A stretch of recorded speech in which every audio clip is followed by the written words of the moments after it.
నిన్న ఆఫ్ఘనిస్తాన్ మీద బుమ్రా బౌలింగ్ చూసారా? అత్యంత పిసినారి బౌలింగ్ అది. ఆ ఒక్కటి అడక్కు సినిమాలో కోటా శ్రీనివాసరావు క్యారెక్టర్ అంత పిసినారి అని చెప్పుకోవచ్చు. ఉత్సాహంగా ఉల్లాసంగా చదువు సాగాలి, గొప్ప గొప్ప ఉద్యోగాలు సాధించాలి. Vignan deemed to be university. అస్సలు పరుగులు ఇవ్వడానికే ఇష్టపడటం లేదు ఈ వరల్డ్ కప్లో బుమ్రా. నిన్న ఆఫ్ఘనిస్తాన్ మీద 4 ఓవర్ల బౌలింగ్ చేసి కేవలం 7 పరుగులు మాత్రమే ఇచ్చి 3 వికెట్లు తీసుకున్నాడు. అందులోనూ ఒకటి మేడ్ ఇన్ ఓవర్. ఓ బాల్ బ్యాటర్ ఆడలేక కీపర్ పట్టలేక బై వెళ్ళి 4 పరుగులు వచ్చాయి. కానీ లేదంటే బుమ్రా ఇచ్చింది కేవలం 3 పరుగులే అనుకోవాలి.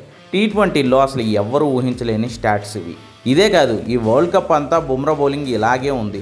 ఐర్లాండ్ మీద మ్యాచ్లో 6 పరుగులు మాత్రమే ఇచ్చి 2 వికెట్లు తీశాడు. పాకిస్తాన్ మీద మ్యాచ్లో 14 పరుగులు మాత్రమే ఇచ్చి 3 వికెట్లు తీశాడు. అందులోనూ ఓ మేడ్ ఇన్ ఓవర్ ఉంది. పాకిస్తాన్ లాంటి టీం మీద కొట్టించుకోకుండా ఉంటే మన బౌలర్లు చాలు అనుకుంటాం. అలాంటిది బుమ్రా వాళ్ళ మీద మ్యాచ్నే గెలిపించాడు. ఒక్క USA మీద మాత్రమే 24 బంతుల్లో 25 పరుగులు ఇచ్చాడు బుమ్రా. మళ్ళీ నిన్న ఆఫ్ఘనిస్తాన్ మీద 7 పరుగులు మాత్రమే ఇచ్చి 3 వికెట్లు తీశాడు.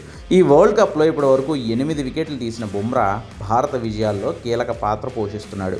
కేవలం ఈ వరల్డ్ కప్పే కాదు, బ్యాటర్ల ఆటగా చెప్పుకునే T20లో బుమ్రా ఎకానమీ జస్ట్ 6.30. ఇంత తక్కువ ఎకానమీతో బౌలింగ్ చేసే T20 బౌలర్ మరొకళ్ళు కనీసం కనబడరు. మరి బుమ్రా ఆ ఒక్కటి అడకలో కోటా శ్రీనివాసరావు కాకపోతే ఇంకేంటి?